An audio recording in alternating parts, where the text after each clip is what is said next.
story is about an orphanage that raises its children exceptionally well. The girl you see crying is upset because her brother is about to leave with a new father who just arrived here. You might be wondering why this man doesn't fit the typical image of a parent you might have imagined. Well, it is because these kids receive special education, so it only makes sense if only special parents can take them under their wing. You might also be curious about what kind of special education these seemingly ordinary kids are getting. Well, you'll get your answer soon enough. As soon as the sister tells the kids to stop pretending and get ready for training, they pull out sharp blades and weapons, which are definitely not toys for poking around.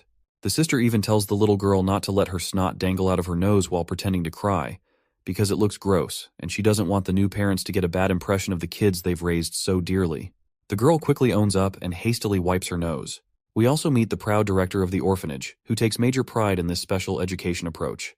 He sees it as a real gift for these kids, because they've been trained as living, breathing weapons ever since they learned how to walk. These kids are raised with super strict supervision to make sure they meet the standards of the filthy rich. Because of this crazy attention to detail, it costs a fortune to train each child properly.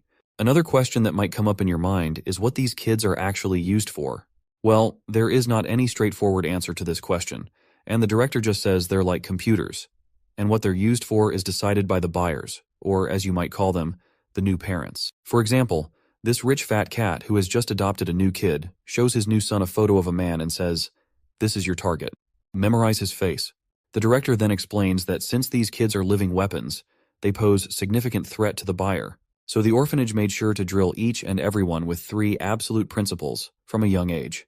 These are the rules they can't disobey because they have been wired in their subconscious mind, and the orphanage calls these the 3 absolute principles, and they're crucial for keeping the kids under control. While this fat guy is drilling the boy about memorizing the photo, the kid, however, points out that there's a car tailing them closely. The old man is a bit startled to hear something he never asked. He stammers, explaining it's typical, demanding to know what the heck he's talking about, and tells him to just focus on memorizing the damn picture.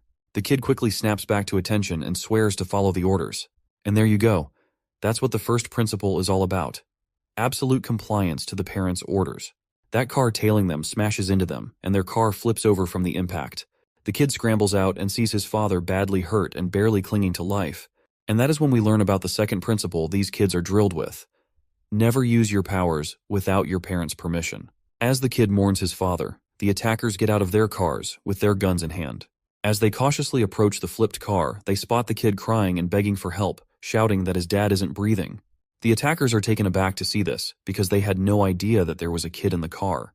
They decide to toss the kid aside to finish up the work, but before they can, the boy whips out a knife and stabs one of them right in the throat, making him bleed like crazy, and then quickly snatches the gun from the fallen enemy. Before the other hitman even realizes what's happening, he sees the kid aiming the gun at him and gets a solid bullet right in the head, ending him with a single shot. And that's what the third rule is all about. Forget the first 2 principles and do whatever it takes to keep your parents safe. The director, on the other hand, couldn't be prouder of his children.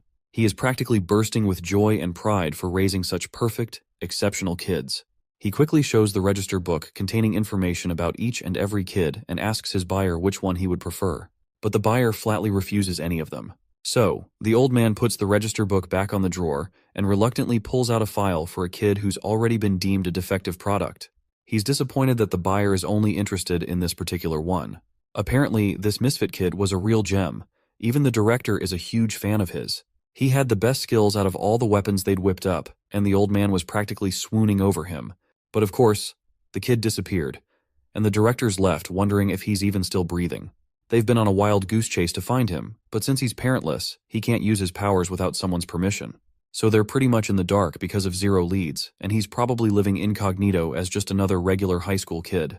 Well, it seems like this supposed ultimate weapon is getting pushed around by a bunch of school bullies. After taking a punch from a guy in a white hoodie, he's down for the count, writhing in agony from that one brutal hit. Guess being a top-tier weapon doesn't always mean you can handle a schoolyard smackdown. This guy Yusef with deadpan eyes hovers over our boy, asking him how many points he'd give that punch. The poor guy fumbles out, that's a solid 180,000 points right there. The other bullies in the group high-five Yusef for racking up such a high fist score. Yusef then decides he wants to play further, planning to test his kick to see how many points he can score this time. But before he can walk to our boy Hyunho once again, a blonde dude pushes this blackhead away and rushes up to Hyunho, eager to know how many points his punch can earn. Yusef doesn't appreciate getting pushed by some lowly weirdo, and even Hyunho can tell Yusef is pissed about the blonde's shove.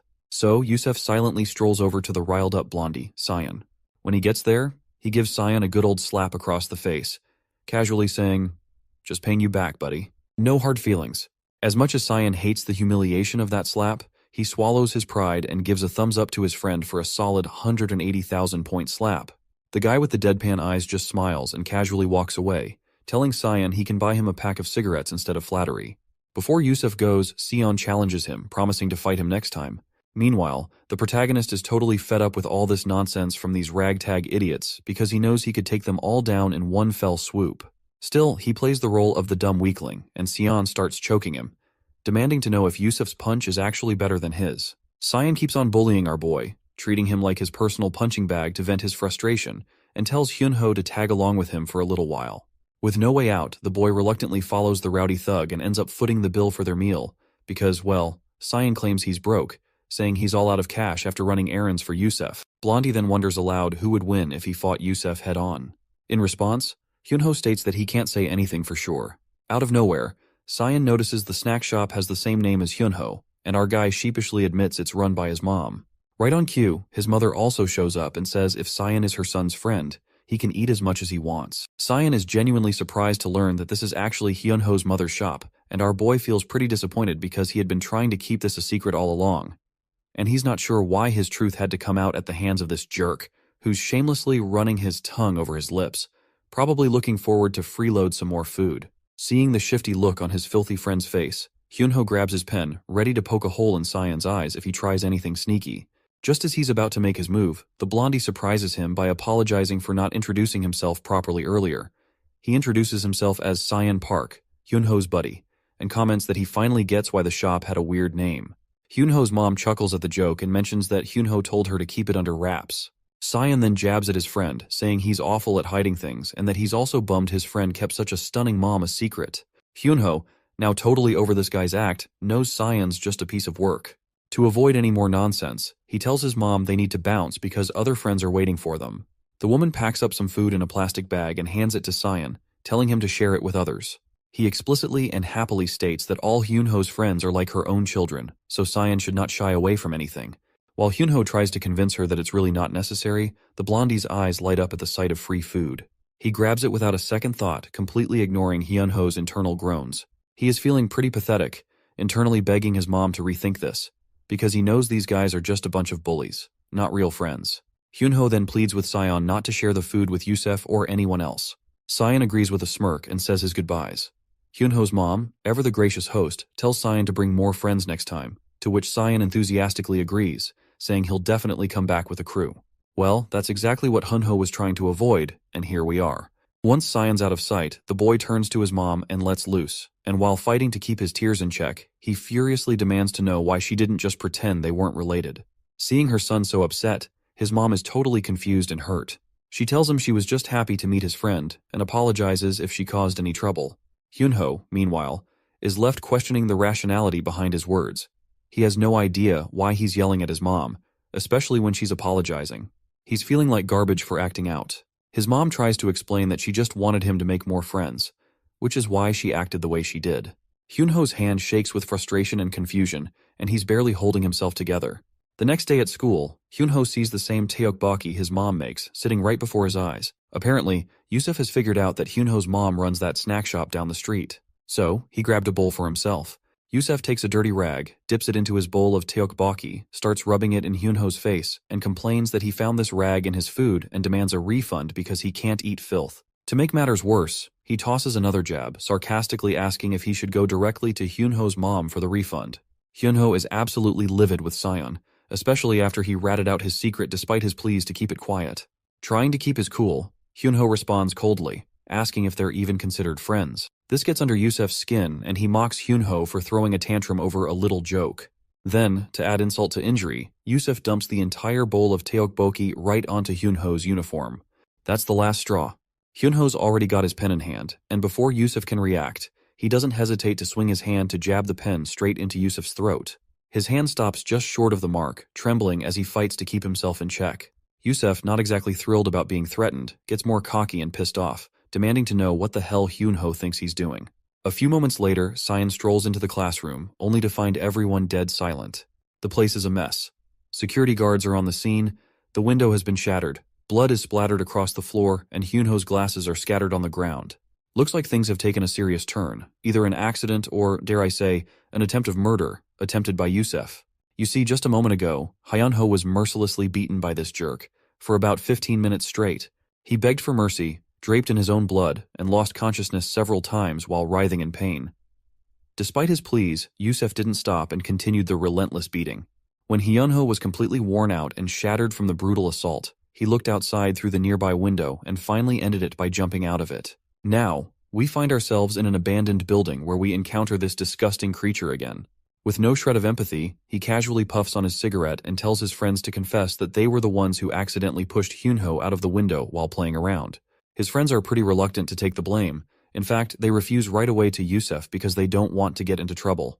That's when Yusef brings up a useful Korean law known as the juvenile offender law. He explains that he's no longer eligible for this because he's past the age limit, so he's asking his friends to help him out by confessing that they were the ones who pushed Hyunho out of the window. He insists that this is the only way he can avoid a trip to jail. Still, the other boys are hesitant and remind him that even if they take the blame, they'll be hit with a civil lawsuit. Yusef just shrugs it off, saying he's got that covered too. He then points out that the civil lawsuit hasn't been filed yet, and if they eliminate Hyunho's only surviving family member, his mother, there will be no one left to file the lawsuit. Yusef also brings a suitcase full of hard cash, offering 10 million won per person in exchange for their help. Once everything's figured out, they decide to pay a visit that night to the grieving mother, who's still trying to cope with the loss of her son. She's sitting in her son's room, surrounded by his things, lost in her grief. As midnight strikes, the thugs quickly put on their masks and head straight for the 5th floor. But when they try to use the elevator, they find it's out of order. So they opt for the traditional staircase. As they make their way up, they discover that the elevator is jammed because someone has intentionally wedged it with a fire extinguisher, preventing it from coming back down. Before Yusef can even figure out who might have done this, they hear a familiar voice. Apparently, Sion is sitting on the staircase, already waiting for them to arrive. Yusef quickly asks what the hell he's doing there, while the other lackey is just thrilled to see him and tells him to join them. Sion gets up from his seat, ready to dive into action, but not before asking 2 important questions. First, he wants to know how they found out about Hyunho's Taeokboki place, which was a hidden gem only he knew about. Yusef casually pulls down his mask and explains that when Sion didn't bring the cigarettes he was supposed to, Yusef followed him and saw him hanging out with the neighborhood kids. That's when he spotted Hyunho arguing with his mother. Sion realizes that it was actually because of him that these thugs found out about the place. He then moves on to his second question and tells Yusef to think carefully before answering. He wants to know why they're really here. That's when Yusef flexes his big iron pipe and tells Sion they're just here to handle things with Hyunho's mother, to keep her from filing a lawsuit and let her sleep peacefully. He's actually glad Sion's here too, because he's been getting on his nerves lately. Yusef reminds him about the push from earlier and figures out that Sion was just pretending to bully Hyunho, and in reality, he was trying to protect him the whole time. Yusef admits he was too dense to see it sooner and was itching to take care of Sion as well. With that, Sion is done with the interrogation. He picks up the fire extinguisher and Yusef doesn't hesitate to swing his giant rod. Sion quickly pulls the pin from the extinguisher, aims it at Yusef, and starts blasting him with all the bubbly gas. As their vision blurs, one of the lackeys catches a glimpse of an extinguisher heading straight for his face. Before he knows it, the red tank smacks him right on the noggin, and the impact also sends Yusef sprawling to the ground too. Sion quickly shoves his buddy off, grabs the rod again while Sion handles the other 2 lackeys. When he sees Yusef making a move, he blocks the iron rod with the extinguisher like a pro. In a flash, he ducks down and slams the extinguisher onto Yusef's feet, smashing his toes into oblivion. Sion then boots him over the stairs, sending him tumbling backward. He then starts trolling down the stairs, while casually informing Yusef that his cuneiform bone above the metatarsal is broken, and he's pretty sure this arrogant bastard won't be walking anytime soon with those messed up legs. The filthy man groans in pain, lying defenseless on the ground, and shakily asks why Sion is doing this to him. That's when Sion drops the bombshell. He explains that there are 3 principles that were drilled into his mind as a kid. First, a parent's word is absolute. Second, don't use violence without permission. As he says this, he lands a devastating punch right on the guy's head. The other lackeys on the ground are totally lost, not understanding a word of this crazy rant. It's pretty wild that we were led to think Hyunho, the whiny kid with glasses, was the main character. Turns out, Sion is actually the missing kid from the orphanage. After losing several teeth and with a broken nose, Yusef begs for forgiveness and pleads for Sion to stop. But our boy keeps going. explaining that the third principle is, if there's a threat to the parent's safety, the kid can ignore the first two rules and handle the situation however necessary to keep the parents safe. Sayan remembers Hyunho's mother saying that all of Hyunho's friends are like her own children. So, basically, she's his mother now. And if anyone threatens his mother, he's got the green light to beat them to a pulp. With a resounding bang, Sayan smashes that filthy bastard's skull, and the sound echoes through the building. The scene cuts back to the creepy orphanage, where a sister is visiting the director. She tells him there's a call from Korea. When the man asks who it is, she says it's the Baeko personnel. The old man's mind perks up as he recognizes the caller and quickly grabs the phone. The caller quickly reports that they've found the kid they've been hunting for, the legendary figure from the Dead Mansion project, codenamed Sean. Apparently, he's in Korea right now. And there you have it, the official introduction of our boy. The Orphanage, which is known as Dead Mansion, is a highly funded multinational organization that produces weapons for the rich. In the eyes of the Orphanage, he was the perfect child, and his code name is Sean Park Sion. They had us fooled in the first half, not gonna lie. I really thought the black-haired guy was the real MC. Here's the scoop on our boy's backstory. Sean was one of the children created by the Dead Mansion project. He was the pinnacle of their product they had produced so far. He was top-notch in infiltration, weapon skills, and VIP assassination. He was meant to be supplied to a top client of the Orphanage, a notorious Yakuza organization in Japan. But there was a mix-up, and instead of Japan, he ended up in Korea. The director explains that it's been 5 years since that mishap, and he had almost thought Sean was dead, so they gave up on him. But now, this guy, who looks more like a filthy rich mafia boss than a father, is thrilled they've found him. He quickly tells the sister to bring Sean back as soon as possible, by any means necessary, because he can't wait any longer.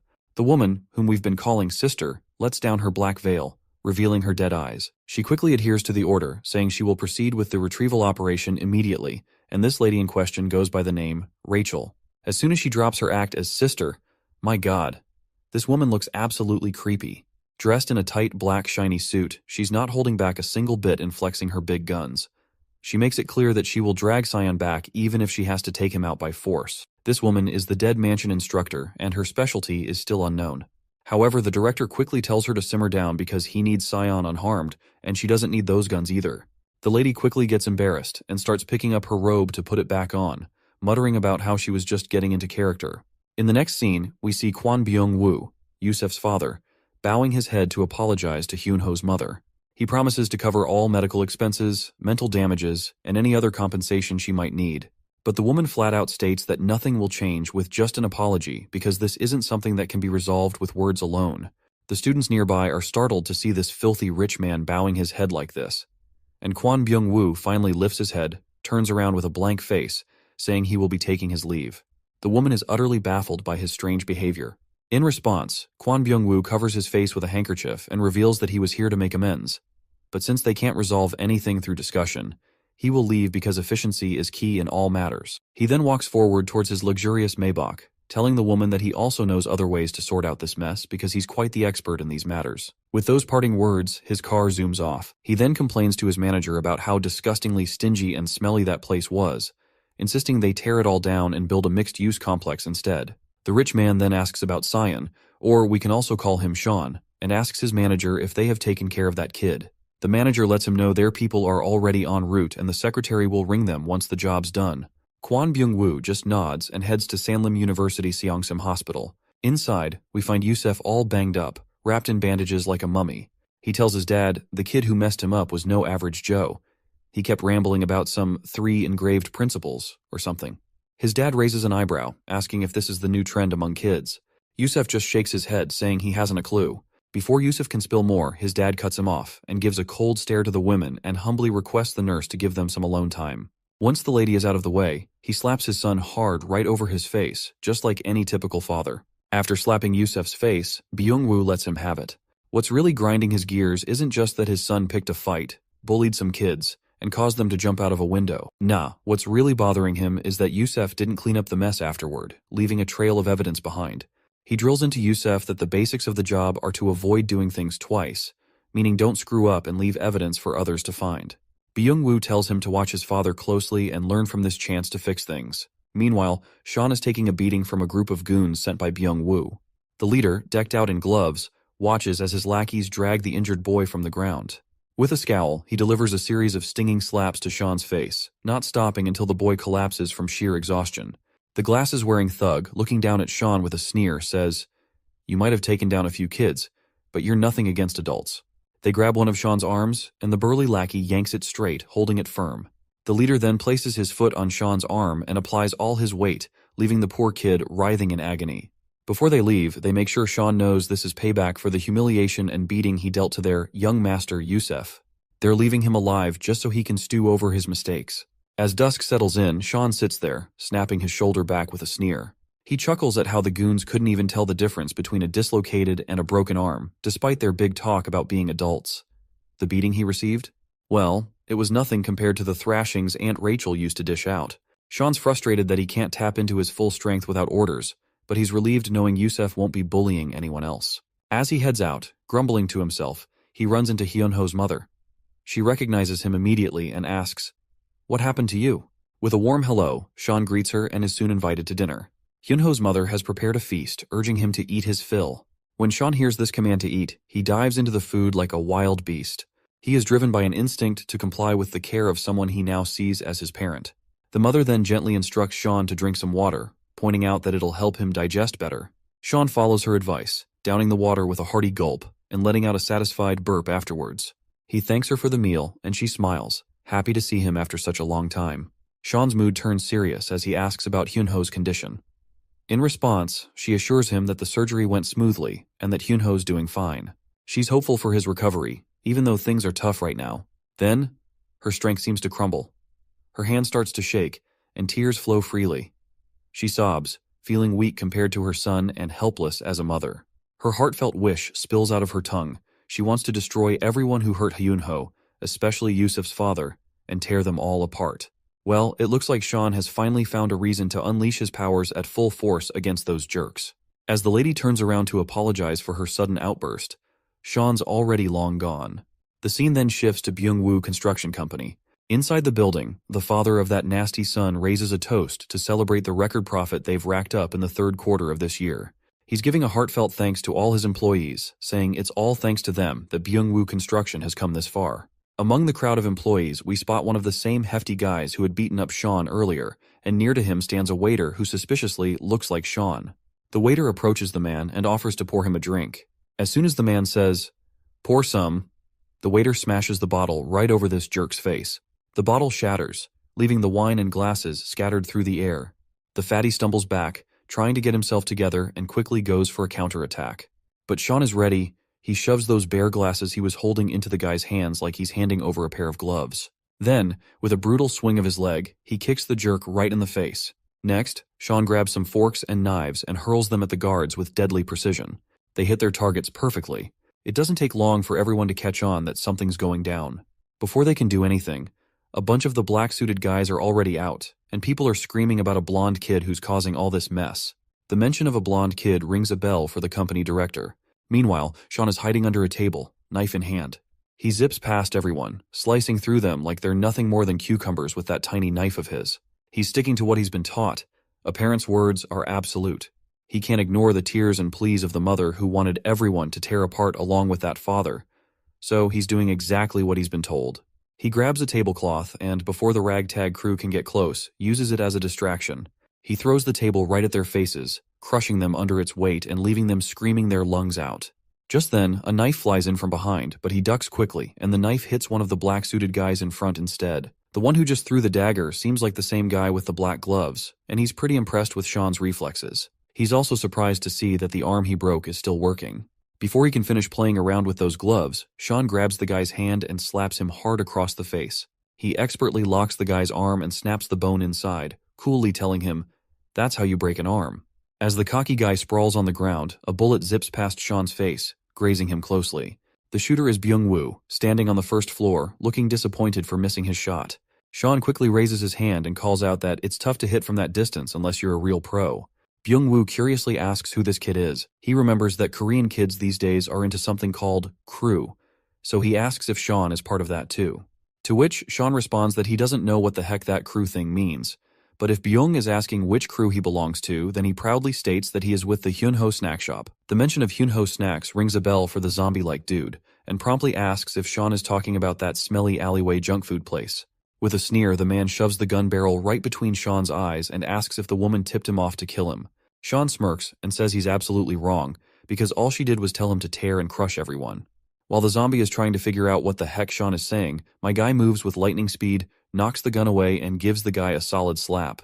That one slap was enough to scramble Byung-woo's brain, and with Sean's final punch, the dude hits the ground, and his face is a bloody mess, nose and mouth bleeding from the impact. Sean makes it clear he's not here to assist anyone, he's just following his parents' absolute commands. With that, he turns to walk away while the guy on the ground keeps ranting about how he should have taken Sean out when he had the chance, and regrets not sticking to his own motto of leaving no work unfinished. Sean grabs the gun, aims it up at the chandelier, and tells the guy to stop blabbering about pointless stuff. He fires, and the chandelier starts to fall, crashing down and crushing the man just as the mother wished for.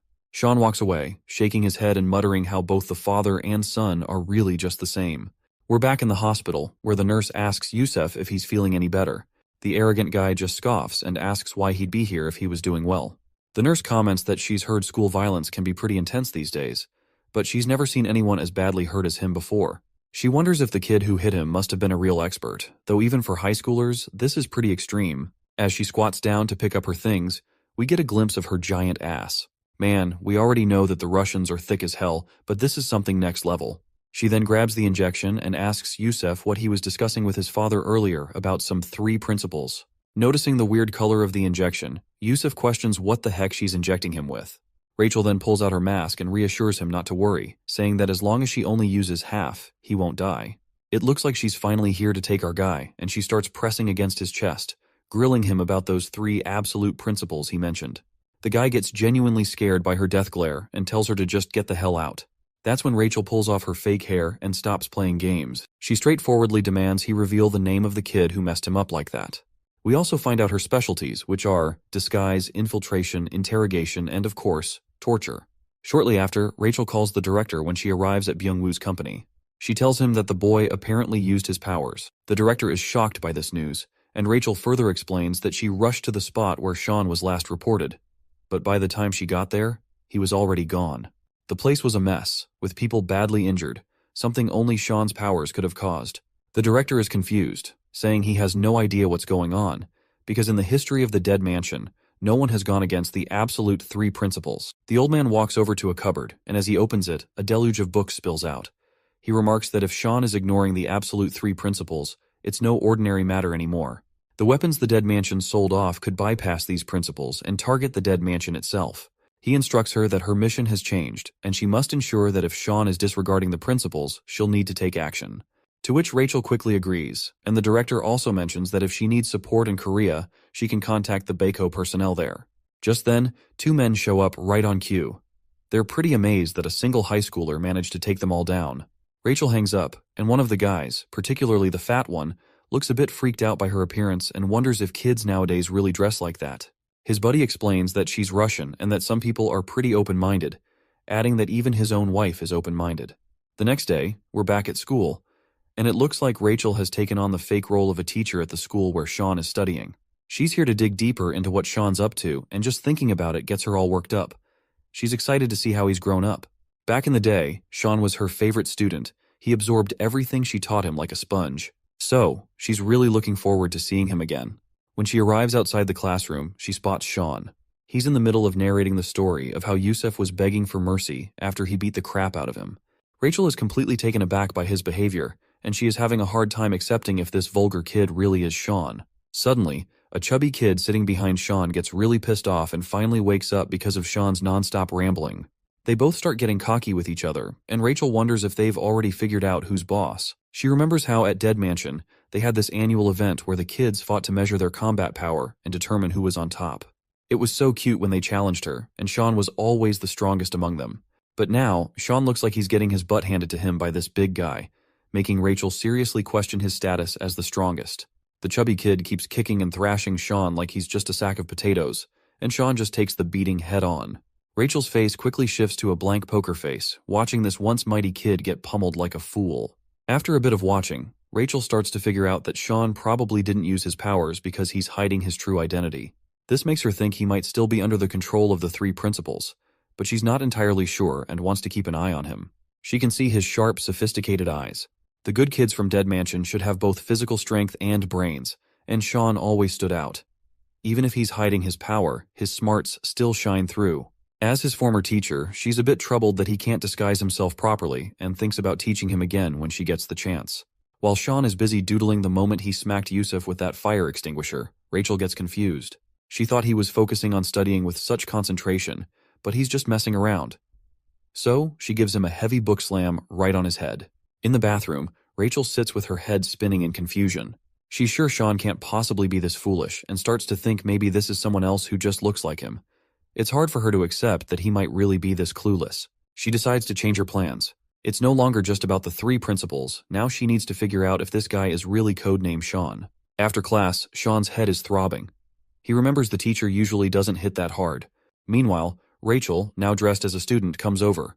But then he hears a familiar voice. After turning around, he sees Hyunho's mother standing there. She's relieved to see him, especially since her bags are weighing her down, and she tells him to please carry them for her. Sean quickly proceeds to carry the bags as commanded.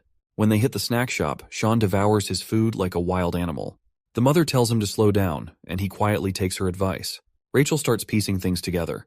She figures out that Yusuf is the one who knocked out this woman's son, but she's still not sure about Sean's connection to them. After seeing him eat like this, she's fuming that Sean is just as vulgar as she suspected and is itching to tear this Sean imposter apart.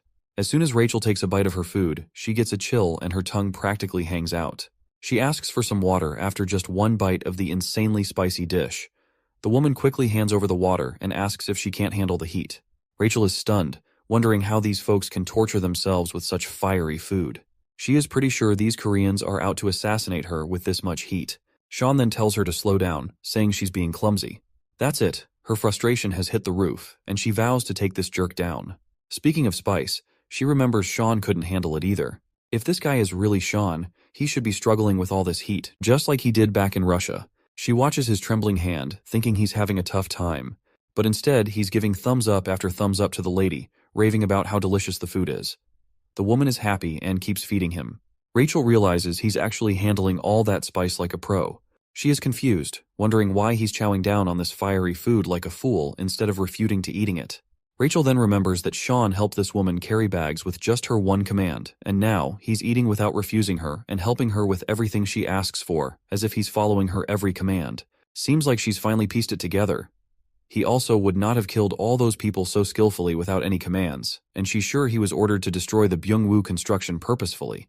The only person who seems likely to give such orders is the woman he's with. After connecting the dots, Rachel decides to test her theory to see if this woman is really the one commanding Sean.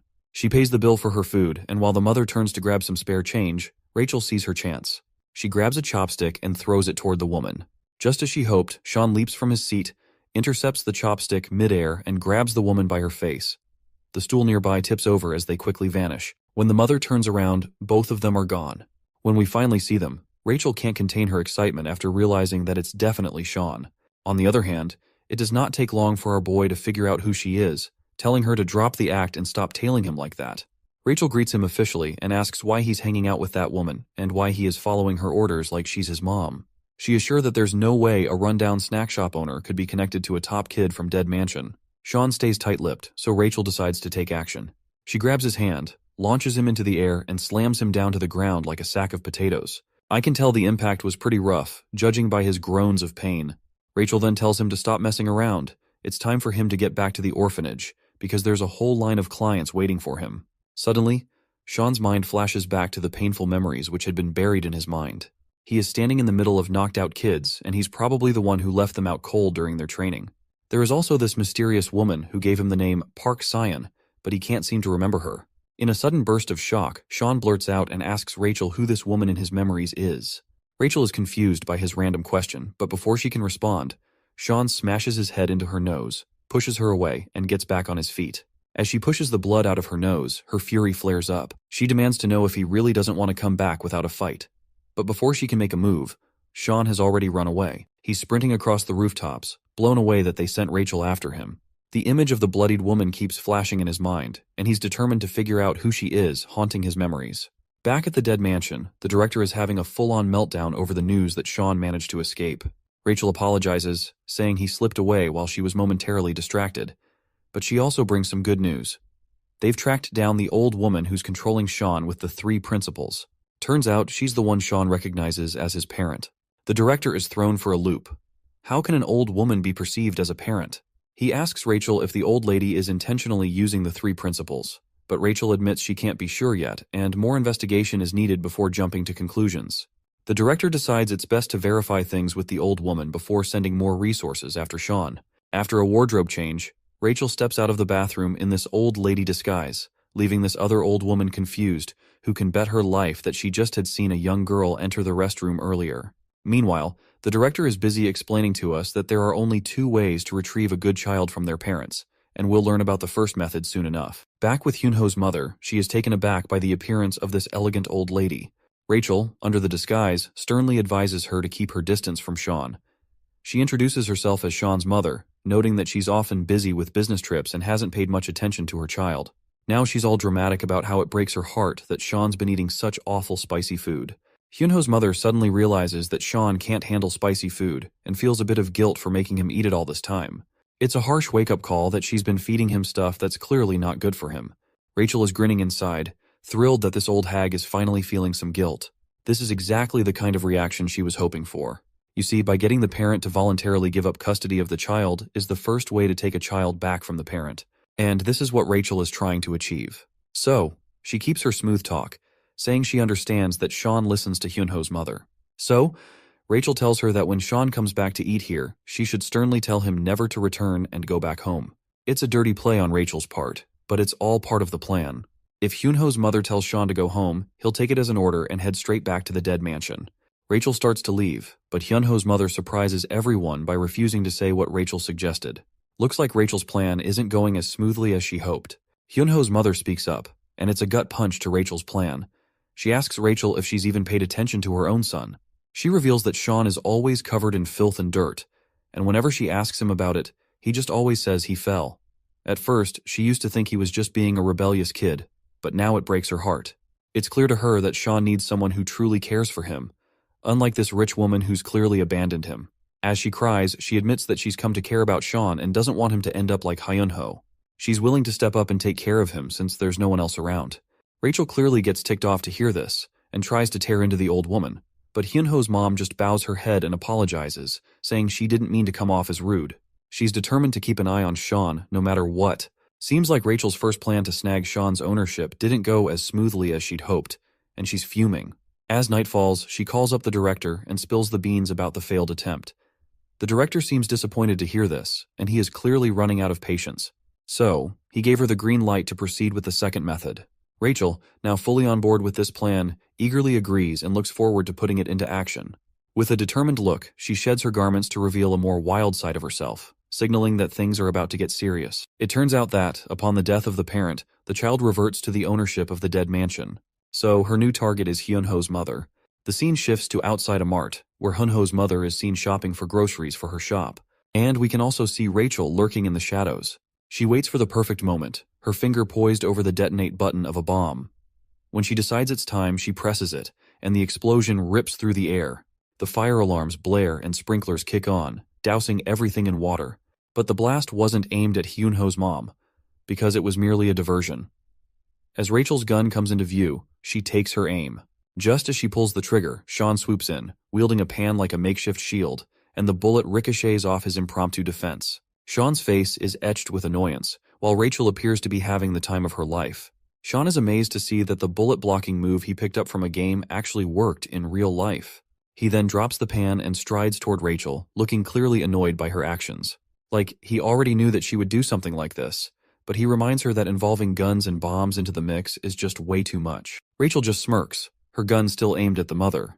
Sean reacts quickly and shoves the shelf she was hiding behind. But the girl quickly bolts away before that shelf crashes over her. He then takes her by surprise and quickly disarms her with just one kick at her hand. But this girl is not messing around, and she quickly pulls out a dagger and swings at him, slashing his belly. Blood splatters to the ground, or so it seems. In reality, it was just a tomato ketchup tin our boy was holding that got punctured in the process. Sean tosses the ketchup tin away, making her lose her last weapon. He quickly tries to smash her with his knee, but she ducks and shoves his feet, sending him crashing into the shelves. She then asks him if he seriously thinks he can take her teacher down like this. She says she wanted to bring him back unharmed, but it looks like that's not an option anymore. Meanwhile, the mother is still trying to figure out what's going on. And that's when she spots a little kid stuck in the chaos, crying his eyes out. Amid all the commotion, he's sobbing for his mom. The woman rushes over, asking if he's hurt. The tearful kid just says he wants